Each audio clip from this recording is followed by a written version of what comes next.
Good morning, everybody, and welcome to what might be the dawn of the golden age.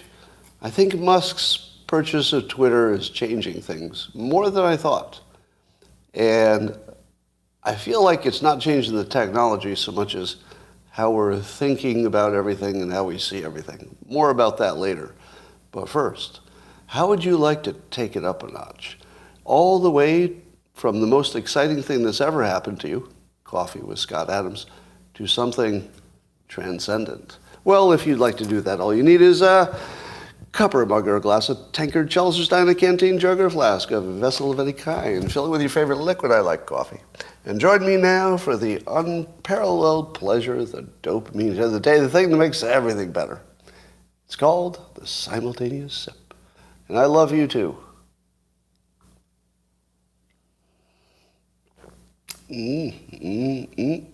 Savor it. Savor it. Savor it. Well, Dilbert.com is down this morning. I don't know why. I'll look into it later, but apparently my own website's down. I don't manage it, so I guess I'll have to look into that too. All right, I've got to tell you this story, but I don't want to give you the personal identifiers in it.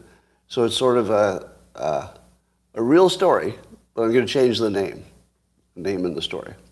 This actually happened to me last night. So last night I was in an extended conversation in a digital way over the choice of a name. And the idea was to come up with an unusual name, sort of not a common name. And it doesn't matter what the name was for or anything. And I'm just going to make up a name. Mortimer. That wasn't the real name. So just imagine this really happened, but the name is different, right? So conversation went like this. I'm thinking of Mortimer or Mort. Yeah, that's great. You know, that's great for a number of reasons. All right, that's the name. It's going to be Mortimer. Now keep in mind that Mortimer, I picked it in my example because it's a very unusual name. You don't really, well, Morty, yeah. But you don't hear Mortimer too much, do you? Now, the real name was not Mortimer, it was another one, but it was as unusual as that.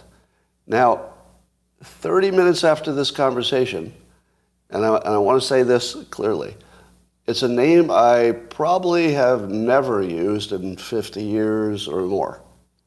So probably it's a name that has never crossed my lips, and rarely would you ever hear it in the real world.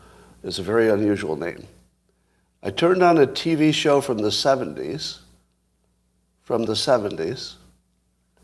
and there was an episode in which a huge scene was all about that name and what a good name it was. Now, what the fuck was that all about? And it literally included the phrase, wow, that's a good name, within 30 minutes. What does that mean? I mean, seriously, that couldn't have happened by coincidence, could it? I mean, it would be, here's what a coincidence would look like.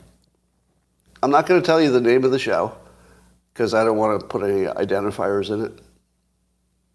But it was just crazy. It's the sort of thing where you have to sit there and think, did I make that happen? I mean, it would be one thing if you simply heard the name, right? That would be a coincidence. Because you see that a lot. If the only thing that happened is, you know, we talked about Mortimer and then I turned on the show and somebody was named Mortimer, I wouldn't think that's a big coincidence. That would just be like an interesting little thing. But it was a whole scene about whether it was a good name. That is very specific. I mean, how often have you even seen a TV show that discussed whether a name was a good name for a person? I mean, it's just so rare. Anyway, I was blown away by it. All right, so let's talk about some persuasion tips for you. So I tweeted today, as you know, it's been my mission to kill ESG before the end of the year. Now, when I say kill it, I mean mortally wounded, right? It's still going to limp along for a while. But by the end of this year, I want to make it difficult for anyone to think ESG is a good idea. Like you should sort of automatically feel a little embarrassed if you mention it. And so I tweeted this. I said, if by 2023, just, months from now, if by 2023 you still think ESG is a public good as opposed to a money-making scheme, that's on you. Now let me explain the persuasion that is embedded in this simple tweet. Number one, I put a date on it so it makes it sound a little more serious. Whenever you put a date on something or you put a number on it, it takes a concept that doesn't exist and just hardens it. So now it's like a little more real because there's a date. Do you remember when I said provocatively back in 2020? I said that if Biden got elected, there's a good chance you'll be dead in a year. What was the operative part about that? The dead or the year? Well, they're both pretty operative, but the year actually is pretty operative. Yeah, the year is what makes it solid. Like, oh, it's not just a concern. If I said there's a good chance you'll be dead, then that would just be sort of a free-floating concern. But as soon as I put it within a year, they hardened it, and then everybody got excited about it. So I did the same thing. By 2023, if you still think ESG is a public good, here's the next trick. I said, if you still think, what's the persuasion in that? If you still think, tell me what the persuasion trick is. Yeah. The trick, of course, it's the word still, but the trick is to make somebody embarrassed that they got left behind. Have you ever had that feeling? Wait a minute, why does everybody know something that I don't know? So I'm creating the impression that the smart people have already moved past you. You don't want to be the person who got left behind when the smart people have already moved to a better opinion, right? It makes you automatically competitive. So I'm creating I'm stimulating their competitive juices by saying, well, if you got left behind, and then I say, as opposed to a money-making scheme, now how hard is it to convince anybody anywhere of any persuasion that there's something that's really a money-making scheme and is not to their benefit? That's the easiest thing you can convince anybody of. You can pick anything. Say, that Catholic Church, it's really a money-making scheme. I'm not saying that. I'm saying that you could pick anything and just say it's a money-making scheme, and the public is sort of primed to agree with that, wouldn't you say? Vaccinations, it's not to help the public, it's a money-making scheme. You're right. You're right, right? So people's heads are just going to bob automatically when you say money-making scheme. The Democrats or the Republicans, pick anybody. They're not a real party, they're a money-making scheme. It's just automatic. So I've got all the automatics in there. I'm making you think past the sale. I've got a high ground maneuver. I've got a date to harden it. I've got an alternative, so you can imagine the alternative. And then I ended with, that's on you. If you still think ESG is a public good, that's on you. Because I want people to know that they will literally be embarrassed to hold this opinion longer. You will be embarrassed to hold this opinion. Now, this also very subtly gives you an out. Because you know what triggers cognitive dissonance? What triggers cognitive dissonance is being wrong and then being shown to be wrong in sort of a way that other people can notice, especially. So I've allowed that there's something like an evolution involved here. It's not like you were wrong and now I have to convince you to be right, because that would just trigger a cognitive dissonance. Instead, I'll say, we're all on this path. The path from thinking it was good to realizing it's a money-making scheme. So you and I, we're all the same. You're on the path, I'm on the path, but I'm going to take the path. If you decide to move slower or don't take the path, well, that would be on you. But the path is there for all of us, right? It's not like I'm special, I'm not arrogant, you're dumb. Nothing like that. The path is there. Just get on it. All right, so you can see that you can pack a lot into about 20 words or whatever that was. And I can tell it works because although it didn't get a lot of retweets relative to, my most retweetable stuff, it did get over 2,200 likes, which in my universe would be showing strong approval for the tweet. All right. It also makes you research, forgot to mention. If you can do some persuasion that makes somebody go look it up, that's a real winner.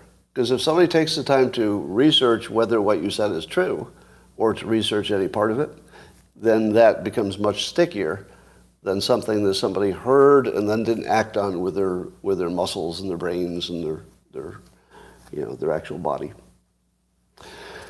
All right, here are 2 words that I would like you to remove from your vocabulary as much as possible.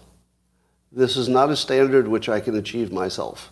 So it's sort of like something to aim for, but we can't really reach this goal.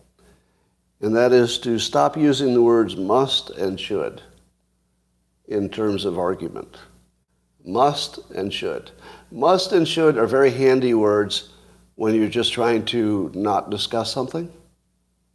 If you want to not have an argument, just say somebody must do something, like a child. I don't want to hear your reasons. You must do this. No, you must. Yeah, I know you have reasons, but you must do this. So that would be a good use of must. Should is the same thing.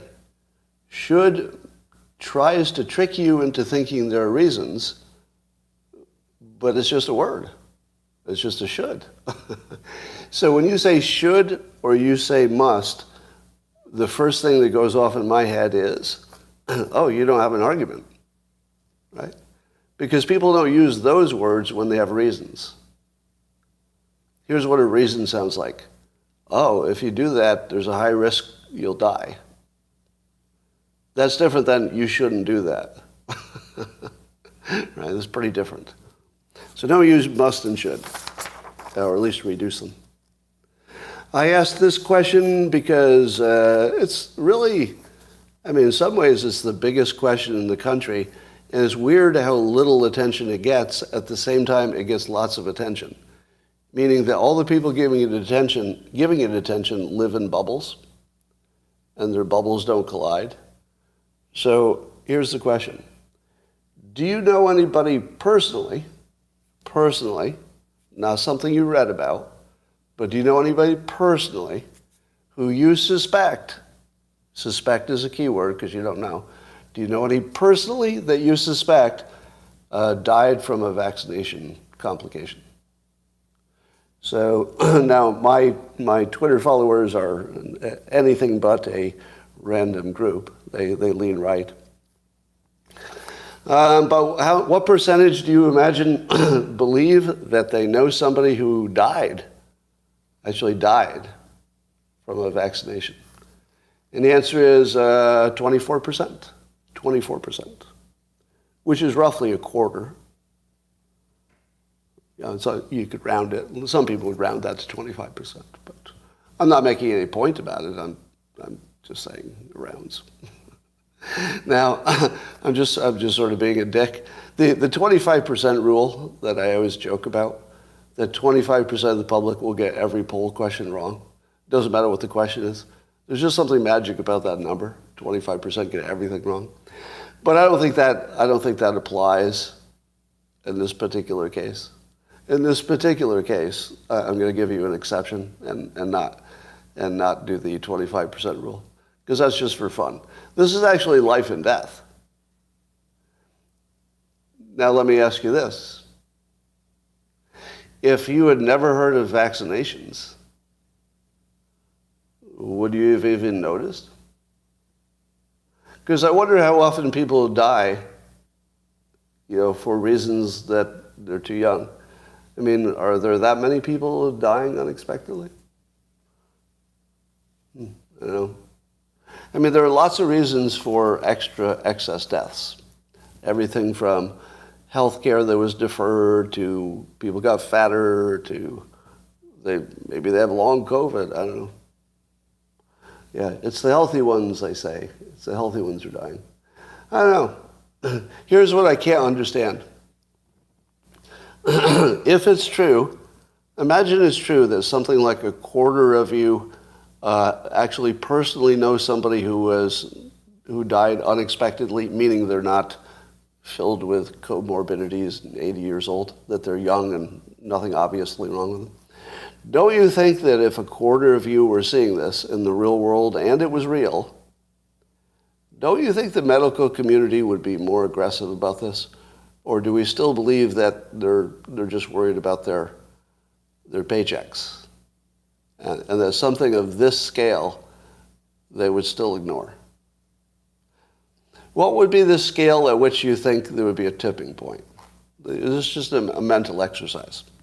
Now, I'm not convinced that these unexplained deaths are vaccinated related. I'm not convinced. I could be.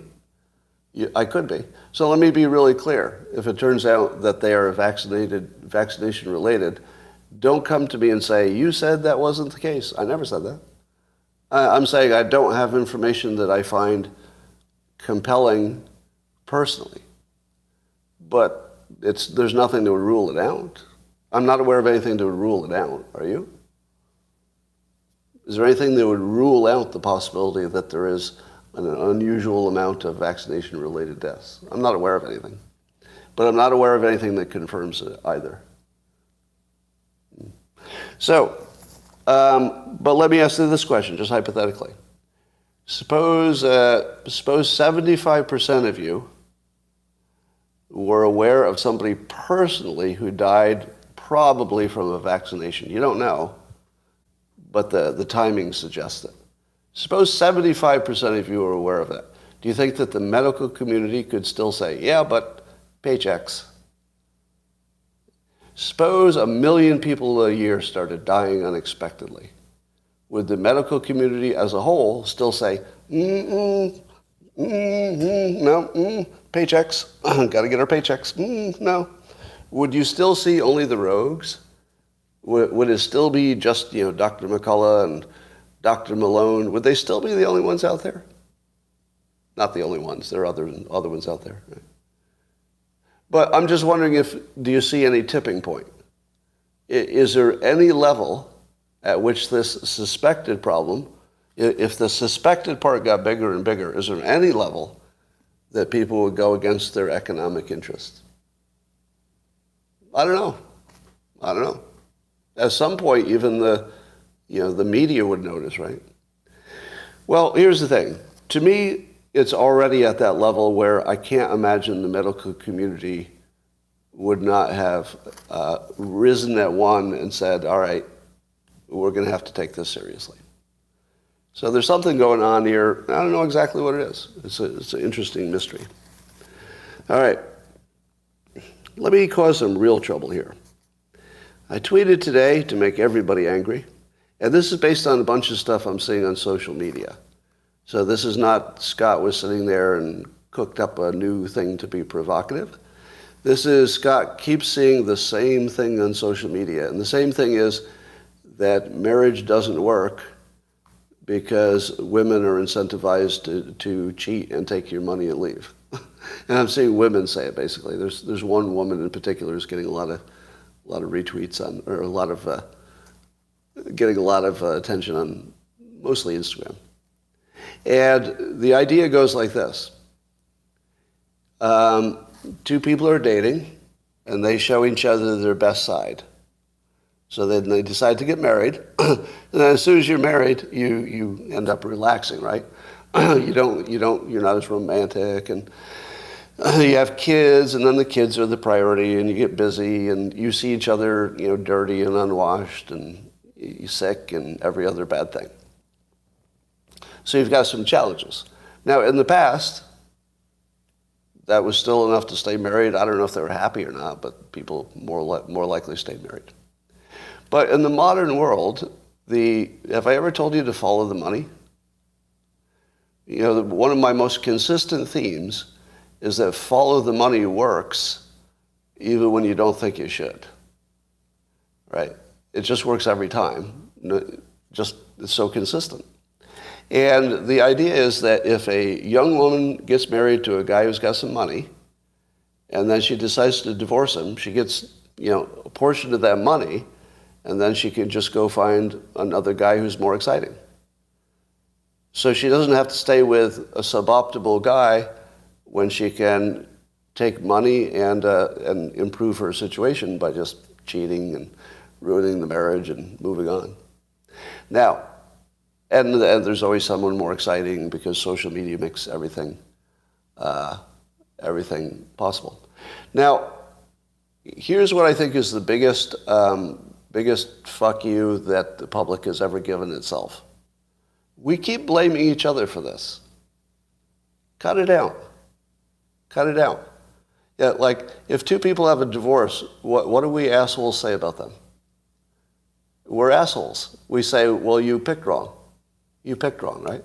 It's on you. You picked wrong. It's not your fucking fault. The fault is that society is designed to sort of encourage you to get into this one kind of arrangement, and it simply doesn't work in 2022 for most people. Now, are there people for whom it works? Yes. Yes. Can we all agree on that? Can we all agree that people are so different that you could pick anything and it works for somebody, right? Is there somebody in the world who can smoke cigarettes every day of their life and live to 100? Yes. Yes. Does that mean you should smoke cigarettes? No. No. It means that we're so different. Everybody can find something that works that might not work for you. But in my opinion, it is obvious that marriage doesn't work in 2022. It's obvious. And I think we all see it. But we don't have an option. There's no option. Because let me be very clear, being single isn't any good. I've been married and I've been single. I could tell you there are two conditions that definitely don't satisfy. One is being single, and one is being married. Those are two conditions that absolutely do not meet the needs of a modern person, or many of us. Again, everybody's different. So yes, marriage 100% meets the needs of some people. It's just not many of them, or not enough of them, I guess. Right? Now, I've heard a bunch of people say, well, if you tweak this, if you tweak that. I don't think so. I don't think so. I don't think, I don't think having multiple couples works. I don't know anything that works. I'm not aware of any method that works sort of generally. And if you were going to design the system of marriage, it didn't exist, would you ever have designed this system? I mean, think about it. Like if no one had ever thought of marriage, like it just didn't exist, would you have come up with it? Because, so here's the problem. In the old days, men and women offered something to each other that they couldn't do on their own, right? Because if the guy's out farming all day, the guy can't have a baby. The guy can't, raise the baby if he's also farming. So it made complete sense at one point. It made economic sense. It made social sense. It made survival sense. It made sense in every way. Now you go to 2022, and now the entire last 50 years have been dedicated to make individuals not need anybody. Am I right? The last 50 years of social change are mostly about making each individual capable of supporting themselves in every way that you can support yourself. You can get a job, you can get your own health care, you can hire a nanny, you can find friends on the internet. Basically, everything you need can be provided in other ways. And society has pushed very hard to make sure that a woman can not only get married if she wants to, but she can have, as good or better job than the guy she married. Don't we all agree with that being a good idea, right? So it's not like it's a bad idea. Is there anybody who thinks women should make less than men for doing the same work? I've never met anybody who had that opinion. Have you? Have you ever met anybody who thought a woman should be paid less for doing exactly the same job as a man? I've never met one person who had that opinion. So we're all happy about the changes. All right. So here's Captain Hank. And by the way, just so you know I'm not sexist, Hank, you stupid cunt. Let me say again my simple point. If you believe the problem is the people chose wrong, you are in a serious delusion. It's very obvious that that's not the problem. Because if people choosing wrong is part of the system and we can't do it right, that means the system is broken. If people were capable of choosing right, well, then I'd say, well, that's a good system. You take this system and then you add people to it who can choose correctly on a consistent basis. You've got a good system there, Captain. But if you know, you're not fucking guessing, you're not guessing, you know this doesn't work for half of the people who try it, at least. I think it's 75%. But you know it doesn't. So stop acting like the people are broken and the system works. It's not true. The system can't work for most people in 2022. And now, because some of you will not be able to handle this point, I have to keep saying it can definitely work for some of you. And I know that no matter how many times I say it definitely is perfect for some of you, the argument will be, but it works for me. No, that's not an argument. The fact that it works for you doesn't really conflict with my point at all. Not at all. Not at all. It's completely compatible with my point. It works for some of you. Now, why does this illusion persist? Would you like me to give you a demonstration right now why this illusion persists despite the obviousness of it being false? I'm going to give you a working model of it right now. Married men, just the married men, tell me if you're happy in your marriage. Go. Married men, are you happy in your marriage? A lot of yeses. Look at all those yeses. Now, some people said no, but overwhelmingly, yes, yes, yes, yes, yes, yes, yes, yes, yes, yes, yes, yes, yes, yes, yes, yes, yes, yes. Have I ever mentioned that all men are liars? All right, here's another meme that's going around the internet. If, as a woman, you force your man to lie to you, he will do what he needs to do to survive. And they're doing it right now. They're all fucking lying to you in public. Again, let me adjust. Some of you are genuinely happy. Some of you picked the right people. For some of you, marriage is perfect. Are we okay? Have I stipulated that again every 1 minute? Because you can't have this conversation unless you stipulate that every fucking 1 minute. Let me do it again. Let me stipulate. Some few people, marriage is perfect. Don't use that argument for the rest of us. Don't use that argument for the rest of us. Do you know what is good for some people? Sucking a dick.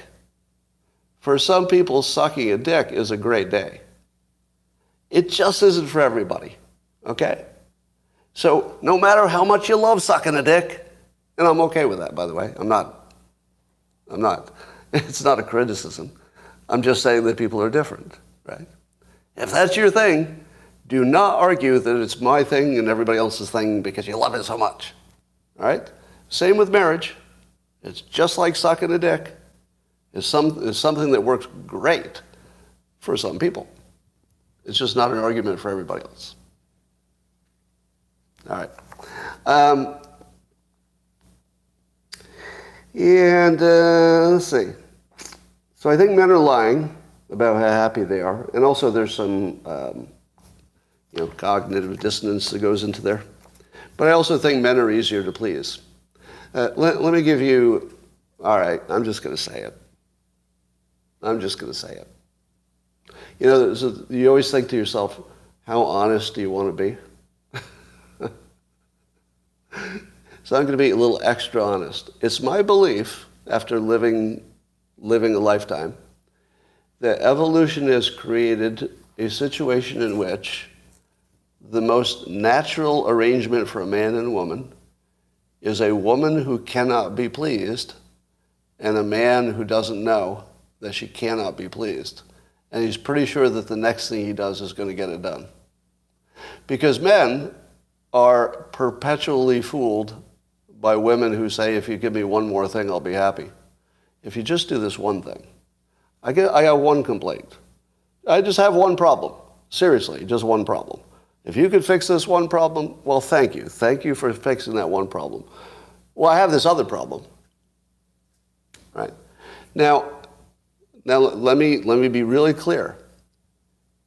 Am I telling you there's something wrong with women? No. Nope.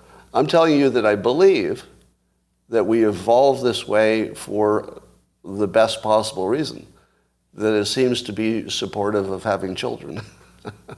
It seems to help us survive as a species. But if you don't see the world in those terms, you're sort of living in a dream world. Right?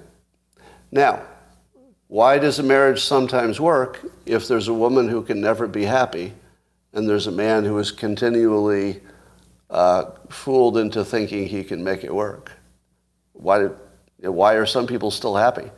And the answer is, everybody's really different. Some people like that. For some people, that's a perfect situation. Have you not met men who are happier giving than receiving? Am I wrong? You've met men who are happier giving than receiving, so they're just always giving, and that's just a good situation for them. There's nothing wrong with that. Again, I'm not criticizing. If you heard anything in any of this that sounds like me picking out somebody and criticizing them, I haven't done that. I'm talking about the system is broken, the people are good. In fact, it's the opposite of criticism. I'm saying the people are fine, the system is broken, but you can't see this obvious fact because all of the men involved in the system are lying, because lying is what keeps the system working.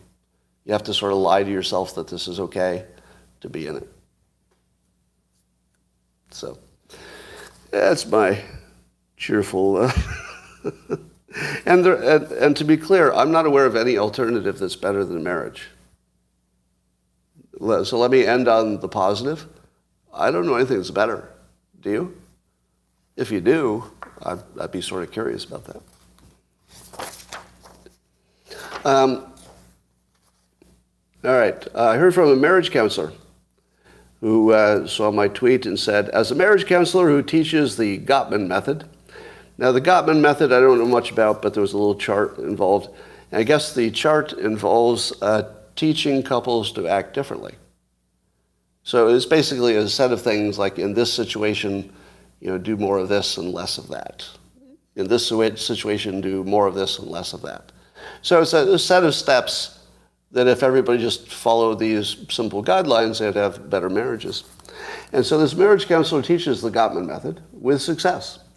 He says he has an unfair advantage of knowing that I'm wrong, and he'd encourage me to look and learn more about the structure and function of marriage so that if you did these steps, you would do better.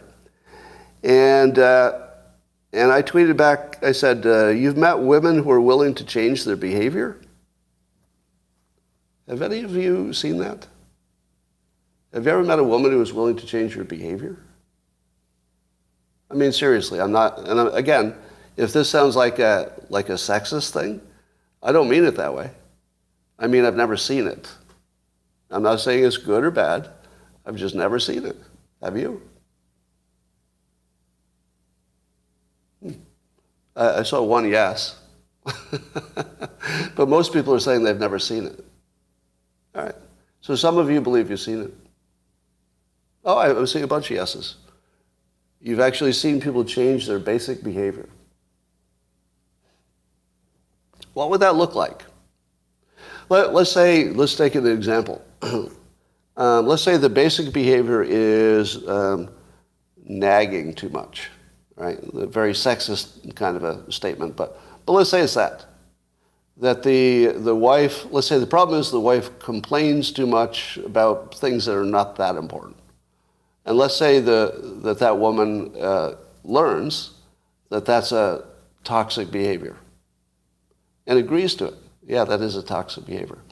So that the woman stops complaining about things which bother her.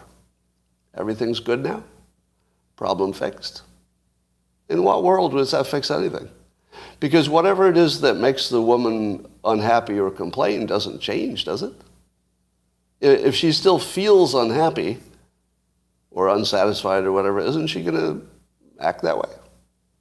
One way or another. I mean, to me it feels like, you're blocking one hole, but another hole gets created. Reframing, maybe some reframing helps. Anyway, let's talk about Twitter. That's more fun. Did you see the prank? I fell for it too, of the two pranksters who pretended to be Twitter employees who had been fired. And they stood outside, I guess they stood outside the Twitter headquarters with their boxes like they were leaving. And they gave themselves fake names of Ligma and Johnson, their last names. And I guess they're like pranksters. And one of them got interviewed. I saw the interview. And what made it a great prank is that, so here's the key to a great prank. A great prank has to include at least one indicator that it's a prank. But the indicator that it's a prank has to be invisible to the person you're pranking, but not to the observers. You got that? In other words, it had to be something that the media would accept, but that you as the audience would go, did they fall for that? And here's the statement that one of the pranksters said when he was being interviewed. At the end of the interview, when he was saying how he felt about getting fired, I guess, he goes, all right, I got to go. I have to touch bases with my husband and wife. All right, no, you fucking asshole, J.M. Ramsey. All right, how many more fucking times can I tell you, if you're blaming who somebody picked, you are just living in your own little illusion there, right? Could you hear that any clearer? It doesn't matter who you picked. And let me say something that will amaze you, because I know you're all trying to guess about my relationship. The differences in our ages literally never came up. I know that's weird, but if you were to look at causes of divorce, I don't think it was ever, even indirectly, believe it or not, even indirectly, it never became an issue that I'm aware of. I mean, it should have. Common sense says it would have. But did I tell you earlier that everybody's different? Everybody's different. That thing that would have been an obvious problem for almost anybody else was less of a problem for us. It's just, other stuff, right? So no matter how many times I say that people are different, you're still going to say you picked the wrong person. Because I think maybe that's part of cognitive dissonance or something, or confirmation bias, so that you can justify your own situation. All right, but the Twitter pranksters are pretty funny. Now, people seem to be getting back on Twitter who had been temporarily banned, but we don't think that is necessarily because of Elon Musk. So, for example, Ye is back on Twitter, and Musk had to confirm that he didn't do that. That was just an automatic thing. It was like a 2-week suspension, and he got put back on. So the timing was coincidental, but people think that Elon Musk put Ye back on Twitter, but that did not happen. That's fake news. But then Catturd is back on, and also Marjorie Taylor Greene. So those are two people who had been, I don't know what the right word is, temporarily banned or something, whatever the word is. I think maybe their bans just ran out, or maybe they deleted the tweets so they could get back on, whatever it was. But here's the weirdest thing in the world. You all know the Twitter user Catturd, who's got over 1 million users. And he's just a clever pundit who's built quite an audience. I don't follow him. I blocked him a long time ago for being a dick. I forget why. But Marjorie Taylor Greene retweeted Catturd and said, you're almost to 1 million users ever since Elon Musk took the shadow bans off. And then she says, I'll host a hashtag Turdstock after the party. Turdstock. So here's a representative of the government who, first of all, is spreading some fake news because Elon Musk did not remove any shadow bans. But she's a member of Congress and she's telling you that happened. That didn't happen. That's fake news. But she's also offering to host Turdstock. This is the greatest week ever. I don't think I can enjoy a week of news more than this week. Like, I don't really have a comment or observation about this. I just think it's the greatest world where Representative Marjorie Taylor Greene can retweet Catturd and offer to host Turdstock. I want to live in this world. I want to live in this world. All right. Stocks were up yesterday quite sharply. Was that the Twitter Elon Musk effect? Was there something else that made the stock market go up on Friday? GDP report, Apple earnings. Was that it? But we were expecting the GDP report. We already knew about the GDP report, right? I thought we knew that was going to come in strong and roughly how strong it would come in. Yeah, I don't know. 2.6, is that enough to raise the... That was exactly what we expected, right? So it feels like that was already baked in. Here's what I think. I think that markets move, we think they move on the news, but if they did move on the news, everybody would be able to guess what the market would do. You got that, right? There's a whole industry based on people saying smart things about why the market did what it did. And the reason there's a big market for it is that they don't all say the same thing. If they all said the same thing, then there wouldn't be a market for it. It'd just be everybody would know what's happening. But the financial market is mostly a gigantic scam in which people pretend to tell you they know why markets did move or have. When they get it right, they say, well, look there. Because remember, a market is only going to do two things. It will go up or it will go down. Whichever way it goes, there's going to be a whole bunch of experts who got it right that time. And they will come on television and they'll say, yeah, I got it wrong that other time, but this time, well, this time I got it right. My reasons were right, the outcome was right, boy, did I do good. But really, the market was going to be up or it was going to be down, and half of the people were going to be right no matter what happened. So I think what we're saying, here's my hypothesis. Markets move for irrational reasons, but there are people paid to tell you they move for more rational reasons. So you imagine that they do because all these experts are telling you that, but there's no evidence of that. All the evidence is the experts don't know what's going to happen, right? They're guessing too. So here's what I think, and it's just a guess, that the Elon Musk effect and Twitter had such a big effect on optimism and maybe energy that it looked like the free markets were a little bit freer. Now, I don't know that there's anything to that, but I would say that yesterday I felt more optimistic about the country than at any time in certainly a year or two or three. I felt actually just giddy yesterday. I was giddy. I haven't felt that. When was the last time I felt that? Election night 2016 was a fun night, but that's about it. So something's happening that's bigger than Twitter and bigger than Musk, but maybe that's my illusion.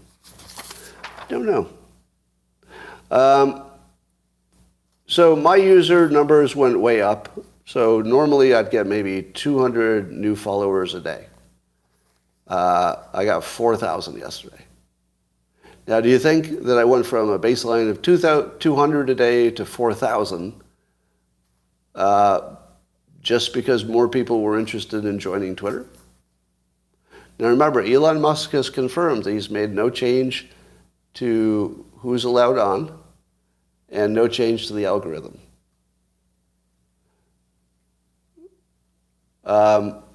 Did everybody go up? In other words, are people on the left going up as well? Is it bots? Let me put in a hypothesis. Now, there's no knowledge behind this, right? So this is pure speculation. Imagine if you were the Twitter engineers and you did, in fact, know that the algorithm was suppressing some people. As Paul Collider pointed out on Twitter, you can imagine them architecting that in at least two different ways. One would be there's something about the algorithm itself that suppresses conservatives, maybe by keywords or something like that. That'd be one way to go. The other way to go would be that the algorithm is the algorithm, but that some individuals are tagged. So if you've been tagged as somebody to suppress, the algorithm just does what an algorithm does, and it just doesn't know why it did it. It's just reading those tags. So, as Paul pointed out cleverly, if you remove the database with the tags, or just remove the tags, the algorithm would look unchanged, or it would be very hard to notice that there had ever been anything wrong there. You'd have to find the exact thing that was looking for the tag, notice that there weren't any tags, notice that they used to be. I mean, you'd have to go pretty deep to find out something wrong had happened, if anything wrong happened. Now, do you think that's what happened? Do you think that there's nothing but more interest in Twitter? Let me ask you this. Do you think that there were 4,000 people who didn't think about following me on Twitter until yesterday? What do you think? Is that possible? That 4,000 people didn't really have a notion of following me on Twitter until yesterday. Yeah. And it's also election season, right? But still, it's a one-day change. Election season's been creeping up for every day. I don't know. A lot of conservatives signing up. That's a good theory. So one theory would be there were 5,000 conservatives who had left Twitter, and I'm just one of the people that they would follow when they signed back up. That could be. Yeah. I'm going to say that the odds that they changed the algorithm are low. The odds that it was just conservatives coming back is high. But I wouldn't rule out that they may have untagged something. Maybe there was a kill switch on there. If the company gets bought, make this piece of code disappear. Something like that. I don't know. Seems like you could hide it pretty well if you wanted to. So Musk says he's going to be forming a content moderation council with widely diverse views, and that they won't make any decisions about who to reinstate until this council does their work. So we'll find out. All right. Have you noticed that I say this a lot, but if you see a story on the internet that makes your head explode, what's the first thing you should know is most likely true about that story? It's fake, yeah. And when I say most likely, I don't mean 51%. I mean closer to 95, 98%, right? If the head explode stories are almost always fake. Right?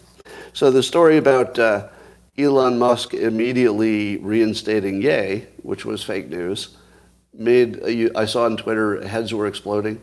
How could you let him back on, that anti-Semite? And of course the answer is, if your head exploded, it probably didn't happen. And sure enough, it didn't. All right, just more on this Jack Dorsey's new product. I guess it's going to launch soon. It's already got beta users. I think it's called Blue Sky. I may have used the wrong name for it yesterday. I don't know what Zion is, so I'm a little confused about what's the product, maybe what's the technology.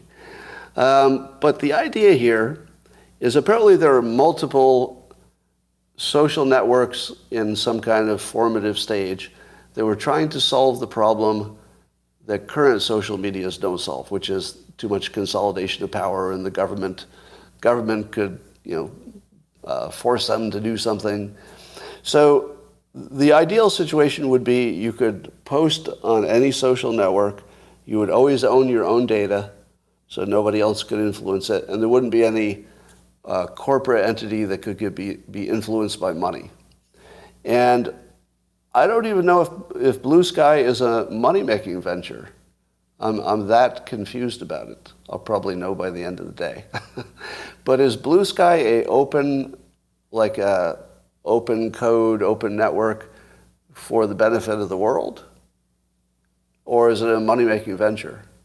It's open source, but that doesn't mean it's for not for profit. So I'm a little confused about what's going on, but at least there's a possibility that there's some blockchain-related open system that people might enjoy that would have less government influence, maybe. Yeah, and then you could own your own data. Now that's one of the benefits of the Locals platform. So I'll give a little commercial for it. So I have a subscription community within the Locals platform, and part of the deal there, I'm also an investor. Part of the deal there is that I get to keep all my user data. So I have X number of users or subscribers or community members. And presumably if I decided not to use Locals anymore, I get to keep my list of users. So, I mean, that seems fair. All right, let's talk about Paul Pelosi. Number one, he's a fighter at 82. I like the fact that at 82 he was willing to get into a physical confrontation. I mean, I don't know if he thought he had an option, but I sort of like the fact that he manned up and he was going to do what he could. But at 82, obviously, he was limited in his abilities. Now, I would like to say something that is maybe uncharacteristically positive about the internet. I thought that the social media was unusually respectful to the Pelosis yesterday. And I enjoyed that. Because I expected worse. Now, of course, there was the usual amount of 4chan stuff, but there weren't as many memes as I would have thought. There weren't as many, ugly jokes. But there were jokes. And I would like to, maybe boost that show of respect. I do think that the world showed him some respect. And given the division in our politics, I don't know, I was a little bit inspired by it, actually. I mean, it's a huge tragedy. I really hate that happened to anybody. But I feel like the public's reaction to it was not horrifying. And I was surprised, actually impressed. That said, has enough time gone by that I can make some jokes about this? Everybody okay? Here's the way I'm going to do it. I'm going to tell you about somebody else's joke about it. Okay? Because if I tell you somebody else's joke about it, I'm just reporting about these terrible people, these trolls on the internet. And that's fair. I can certainly report about those damn trolls. So this is not funny, but it's things those damn trolls are saying. Apparently, both men were discovered in their underpants at 2:30 in the morning. And of course, the 4chan trolls are wondering if this was a Grindr hookup that went wrong. Now, I just saw a user Chael said, looks like a Grindr hookup going bad. I think I laughed for 10 minutes. Okay. Talk about a Grindr hookup going bad. That's about as bad as you could go. Because you can imagine what that would look like. Paul Pelosi saying he's 29 years old and you show up and he's 82. Like classic Grindr. I'm guessing. I'm not on Grindr. And you can imagine that the other guy shows up and suddenly there's a hammer involved and it's just a Grindr day gone bad. Now, joking aside, the reason that both men were in their underwear is one is a famous nudist, so he's always in his underwear, and the other one was awakened at 2:30 in the morning. So there is a good reason both men were in their underwear that's fully explained within a Grindr account. Okay, but it was still funny. It was still funny. With all respect, right? With all respect to the Pelosi's, it was still kind of funny. Likewise, some people on the internet, probably more than one, pointed out this wasn't the first time that Paul Pelosi had been hammered. Poor taste. Poor taste. I disavow these trolls who made that clever pun. It was the second time he's been hammered this year. All right, let's talk about some more persuasion. Obama trying to wade into the situation, the election with Herschel Walker. And Obama said this, and we will grade this for persuasion. Obama says, some of you, let's see if I can do an Obama impression. Some of you may not,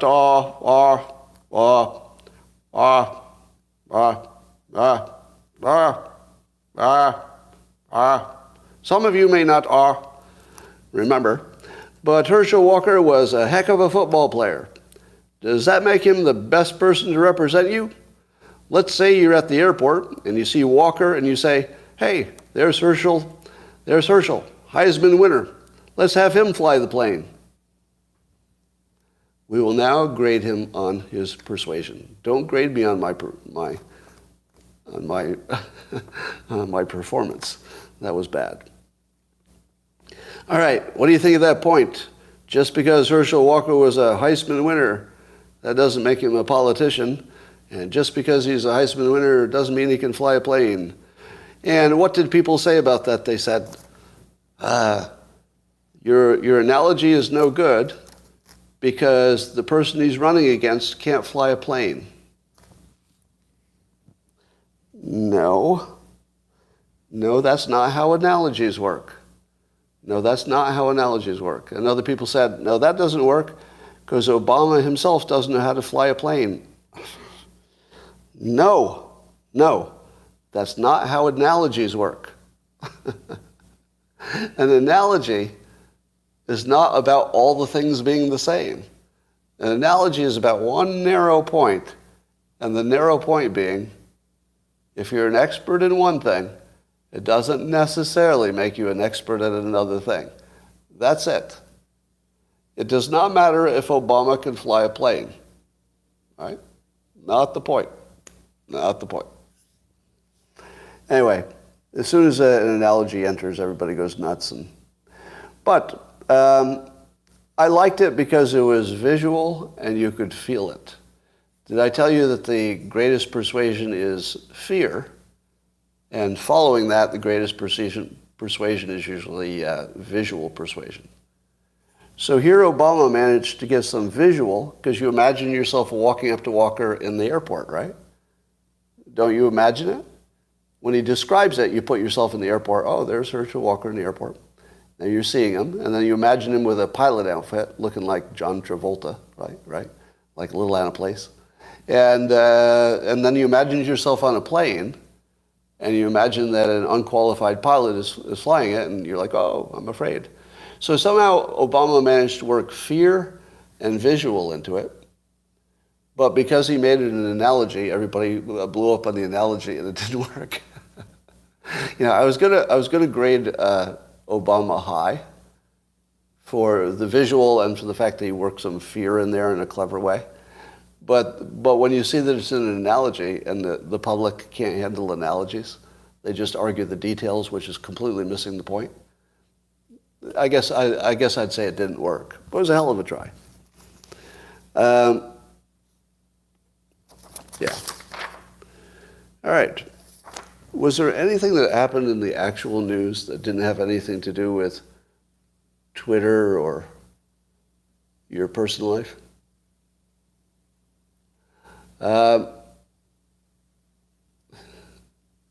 Now do Herschel brain surgeon. Yeah. So somebody says, can Fetterman fly the plane? The point is, now, how many of you actually literally don't understand the point is that being good at one thing doesn't make you automatically good at another thing? Does anybody not know that's the point? And if you understand that is the point, why would you argue about whether Fetterman could fly a plane. What's that got to do with anything? Fetterman is a politician looking for a job as another politician. That's a little bit closer than a Heisman Trophy winner trying to become a senator, right? Mayor to senator, it's a reach, but at least it's, same domain. And by the way, that doesn't mean that Herschel Walker wouldn't be a good senator. I don't have an opinion on that. Gave an example from the movie. What? Okay. Do you believe that success is a transferable skill? How many of you believe that being successful at one thing, let's say successful in the film industry, does that extend to other domains? It depends. Yeah, it depends. Mark Wahlberg got famous, and he's a great example. So Mark Wahlberg gets famous singing with, I believe, no real musical background. Am I right? He was part of a group, right? Mark Wahlberg became famous singing without musical experience, really. Then he became an actor without acting experience. And he succeeded again, right? He has now started several, I don't know how many, maybe 6 or so, companies that have nothing to do with being an actor or singer. Like one is Wahlburgers, he's an investor in that, they make burgers, and several other businesses. Now, I don't know how successful they are, but he seems to be somebody who can manage business as well as singing, as well as acting, with no experience in any of those things. No experience in any of the things he's succeeding in. Right? So and then Ye would be another example, although, the last few weeks would disprove it. But, it's a long game, so we'll see how he does. But Ye, another example, success in music, then he becomes a producer. Well, okay, they're sort of related. But then suddenly he's making clothing and stuff. Totally unrelated. Yeah, Elon, success in a variety of things that, although you could argue that being an entrepreneur, a startup person is a skill that is transferable for sure. Trump, succeeded across. Now, Trump's an interesting case because he has a tremendous amount of failed things. But if your strategy is to just keep doing a lot of stuff, and if any of them work, you become a billionaire president, then that's a pretty good strategy. So you wouldn't rank Trump on the percentage of things he got right. You would rank him on the overall strategy of trying a bunch of stuff that all have a huge upside. Yeah, Shaq's a great example. Shaq is now, doing TV commentary very well. And I believe he's got a number of people have started, Shaq was actually in my town. He was walking distance down there because I walk it all the time.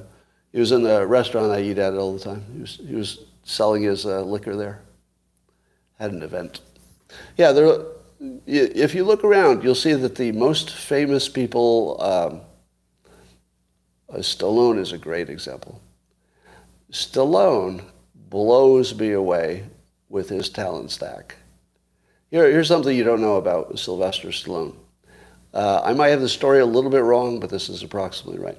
The first Rocky, he wrote. Let me say that again. He wrote that before he was ever an actor or a famous actor. He wrote it, and then I think he was offered $400,000 for it back when that would be worth, I don't know, maybe $2 million in today's money, and he was broke. And he was offered $2 million for a photocopy of a thing he wrote. And he turned it down because he wanted to act in it. And then he got his way. So he's acted, produced, he's basically done everything you can do in the movie business, right? And here's what blew me away. He has an Instagram account Now, wouldn't you expect that somebody, he's in his 70s, right? Can you confirm? How old is Sylvester? He's in his 70s. He's in his 70s. He has one of the best Instagram accounts. Do you know why? Because he understands it. He understands it. He really understands Instagram. I love his account. It's one of the best follows. And he gets on there and he just does little Stallone things around the house. He's got 3 beautiful adult daughters who look like supermodels, and he puts them in there all the time because he knows what sells, right? It's family, but he knows they're also unusually attractive, right? Yeah, I just love Stallone. Stallone has the sense of humor. Yeah, I mean, he has basically everything that you need talent for. He has every one of them covered. It's quite impressive. Ryan Reynolds is another. We'll see how he does. Ryan Reynolds has taken on some businesses that if I had to bet on them, I'd bet against them.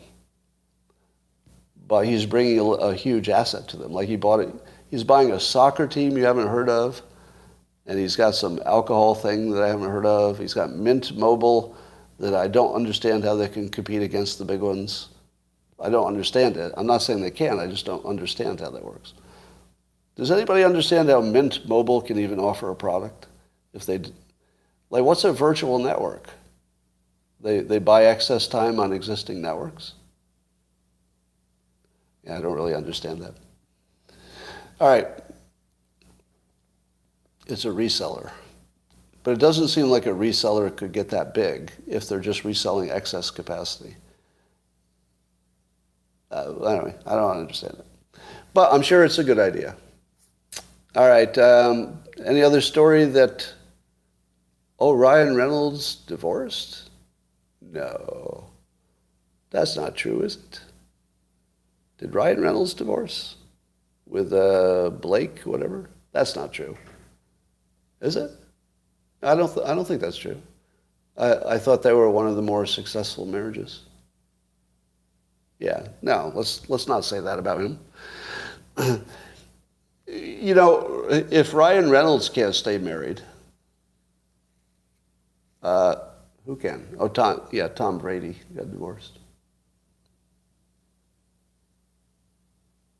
Yeah, Arnold Schwarzenegger, there's a talent stack guy. You can see why Arnold Schwarzenegger and Stallone get along, because they're both geniuses that people don't recognize as genius. It's because their genius is distributed against multiple domains. And if you have genius in one thing, like golf or physics, everybody says, "Hey, you're Einstein," or you're Tiger Woods. But if you're like really, really seriously good at a whole bunch of things, people just say, "Well, you had a good career." But I would say that both Stallone and Schwarzenegger, in my view of things, they qualify as geniuses. Because you can't get that much skill added up across so many different domains. Yeah, The Rock's got a lot of skill. Scott, why would Paul Pelosi call the attacker his friend to police? Because the attacker was insane. And he may have been just managing the situation, right? So if you call him a friend, maybe you get him to be less violent for a moment. I don't know. I could imagine any number of possibilities. I would say there's zero credibility to the fact that it was anything but a break-in. I mean, I don't think that Paul Pelosi broke his own window to make it look like it was a break-in, do you? Do you think he did that? He did have a hammer in his... On the other hand, he did have a hammer in his hand, so... He did have a hammer. No, they did not both have hammers. That confusion was cleared up.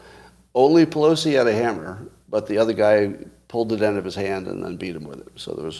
So we believe there was one hammer. You were thinking drug-related. Well, it's insanity for sure. All right. I think it's about time for me to go eat a bagel. Long guitars investment. What? Is there any big story I'm missing? What's the latest in Ukraine? So, correct me if I'm wrong, won't the Russian soldiers be freezing too? Why do we keep saying that only the Ukrainians are going to be freezing? I feel like the Russian military is going to be pretty cold. So we're already seeing, there's an article on the front of CNN about the military losing the will to live, or the will to live, the will to fight.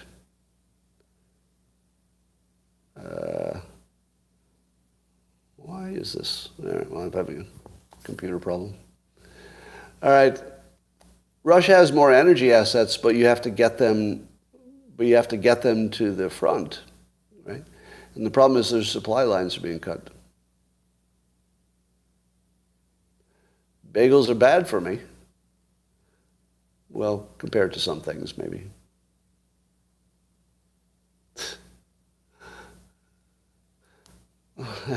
If all you have is a hammer, everything looks like a nail. Oh, that's terrible.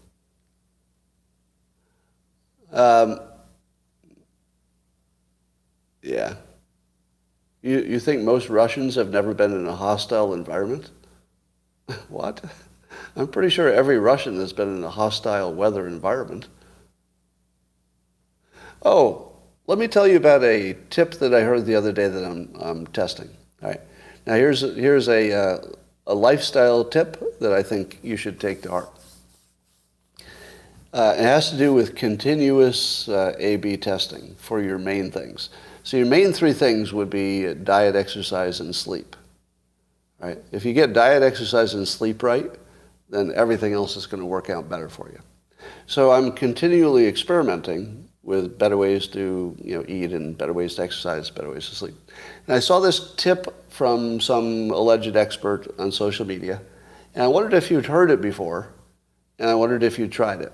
And so I tried it for the last 2 nights, and it worked exactly as the expert predicted. But it's only 2 nights, so I have to do it more. And it goes like this, that if you eat within 3 hours of going to bed, you won't sleep well. Have you ever heard that?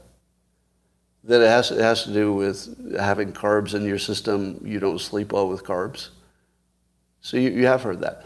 So the night before last, I tested that. So I made sure that I was done eating. I didn't eat anything after 6:30 at night.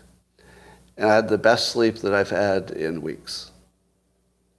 So then the next day, because my schedule got ahead of me, I couldn't do that. So I ate dinner at closer to 8:30 or 9 o'clock at night, and then I tried unsuccessfully to go to bed like an hour and a half later, and had a terrible night's sleep.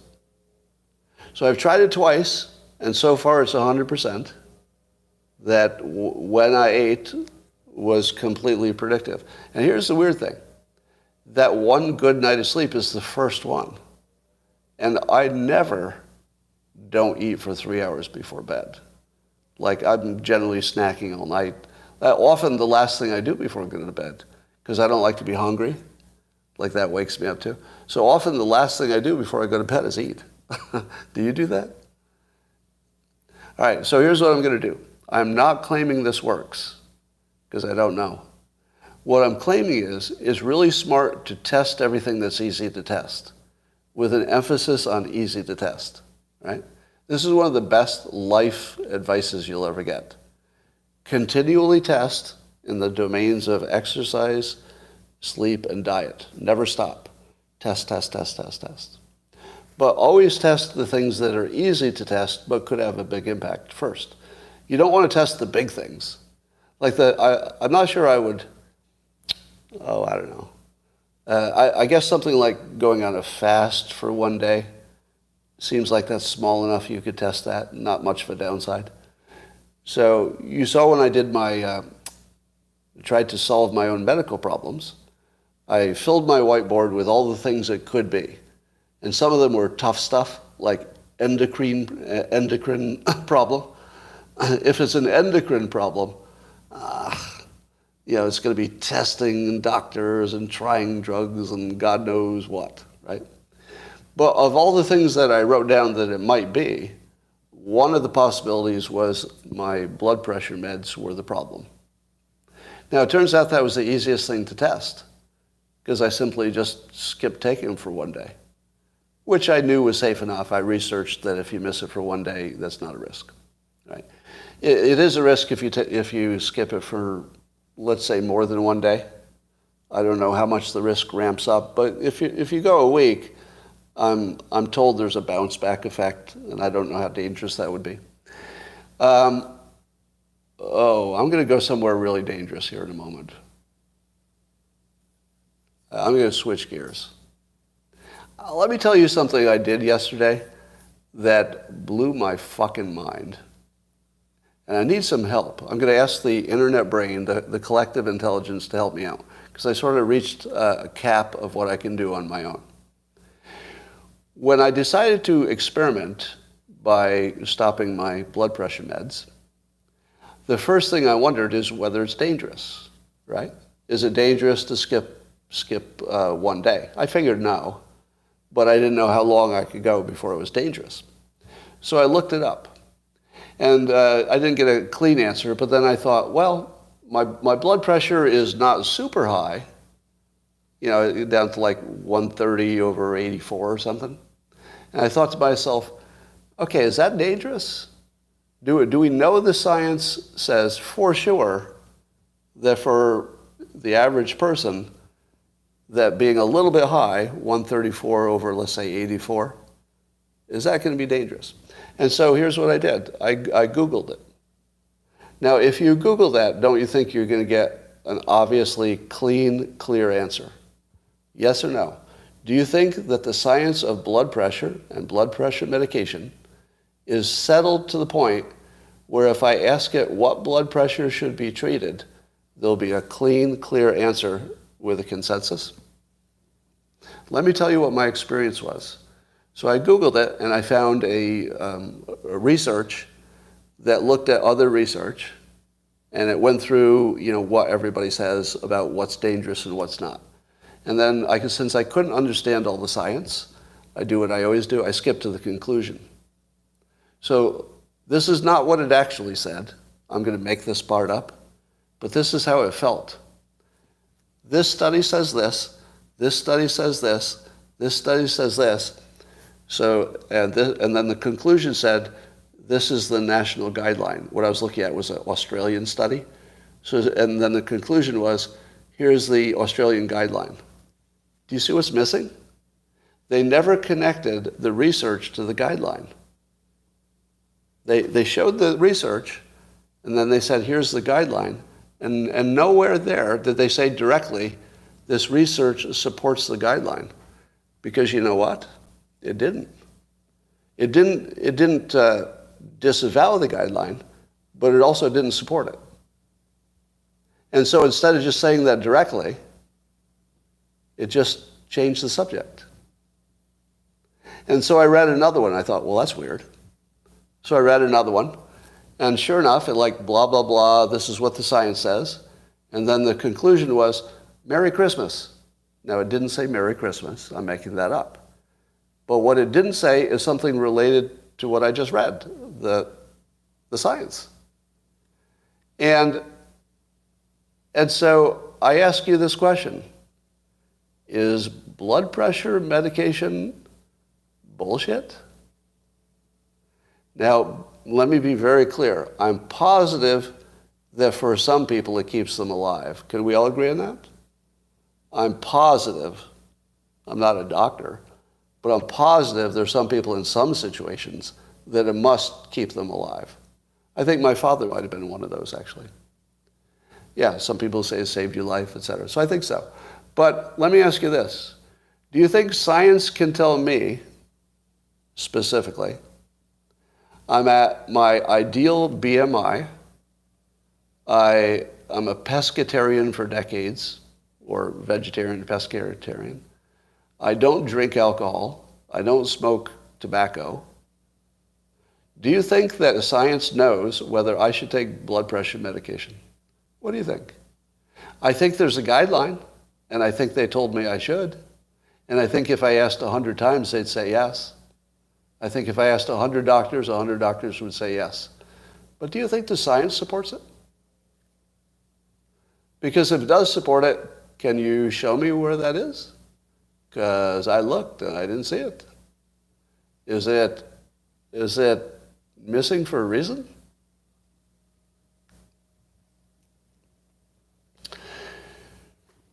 So here's why I think this is important. What happened when I took blood pressure medications? The first thing I did was I didn't want to exercise. You got that? The first thing I did on blood pressure medications is I didn't want to exercise. So I did less. I tried to push through as hard as I can because I'm pretty stubborn, but it was still less. Do you know what else I felt? I felt I didn't want to live. And that was just the medication. As soon as I was off it, boom, went away. It made me not want to live. What is the life expectancy of people who don't want to live and can't exercise and can't enjoy life? And their libido, takes a hit. Are you telling me those blood pressure medications aren't killing people? Because I just described something that does kill people. If you gave a pill to somebody who was otherwise perfectly healthy, and the only changes it made is it made them not want to exercise, gain weight easily, not care about living, lose their libido, you telling me that person isn't going to die sooner? I think they'll die sooner because they don't give a fuck about living. I didn't. I honestly didn't care about living. And I don't mean, there's no hyperbole there. When I was on that drug, I had no interest in being alive. None. Now, fortunately, my executive function of my brain was still intact, and the executive function told me to wait it out, right? So I was overriding all the rest of my brain with my executive function, but just barely, just fucking barely, right? And I'm not sure if everybody could do that. Right? I'm sort of unusually mentally strong, I like to think. That's probably just my own illusion. If you can skip the meds for a day, you didn't get better in one day. I don't know what that means exactly. Yeah, everybody's different. So starting with the everybody's different theory, do you think that I personally am in danger, more in danger, or let's say this exact case. Your blood pressure is 134 over 84, which is high. You'd want it 120 over 120 over 80. So it is high, but it's not super high. It's just high-ish. You tell me that for sure that's better than taking a pill that removes my will to live. It's not even close, is it? Let me be clear. So I haven't tried all blood pressure medications. I'm going to experiment to see what I can do without it for a little while. But probably I'll go back and maybe try something that I think has less deleterious effects. But here's the other scary part. I went months without knowing it was the blood pressure meds. Do you know what I thought it was? Or here's another learning point. Let me teach you something. When I went public and said that I had extreme fatigue, everyone who had a pet peeve or a pet theory told me they were sure what caused it, right? So the people who thought long COVID was real said, oh, you definitely got long COVID. I've got that too. The people who thought vaccinations injured people said, well, that's a clear example of a vaccination injury. No doubt about it, Scott. That's what you got. The people who thought vegetarian diets are bad for you and rob your strength, they said, eat some meat, damn it. That's all you need to do. Eat some beef, you'll be better. The people who think that testosterone may have helped them said, it's obvious that you're low testosterone, Scott. Get your testosterone tested. Now, right, many of you are guilty. Now, people had all kinds of theories, but here's what you should learn. They were all pretty damn certain that they were right. Just as certain they are that their neighbor who died of a vaccine injury, just as certain they are of everything else that's not true. All right? We get really certain of things that aren't true really fast. Yeah, and by the way, I appreciate the suggestions. That's not a complaint. I do appreciate the suggestions. So somebody's suggesting here that I should try different blood pressure meds to see which ones give me side effects. And here's the problem. I thought I was doing that. That's what I thought I was doing. And it almost killed me. I didn't know that the blood pressure meds were the cause of the way I felt, because it doesn't happen the day you take it. It must build up. Because on day one, I didn't have any of those problems. It was, it just got more and more and more. Somebody says low carbs. Everybody has their own theory. But all of your theories are wrong if I miss one pill by one day and all of my problems are solved. So now it's been several days, I don't know, a week or something. So it's been several days, and these are the only several days of good life I've had in a long time. Somebody says it's all in your head. That's not even slightly possible. You'd have to know from the inside how dramatic the difference is. The difference is between not being able to walk up the stairs and spontaneously skipping.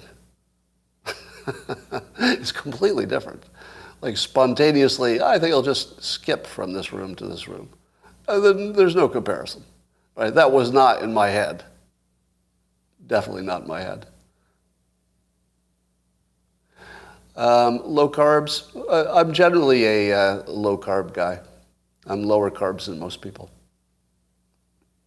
I'm sort of fish and vegetable kind of a guy.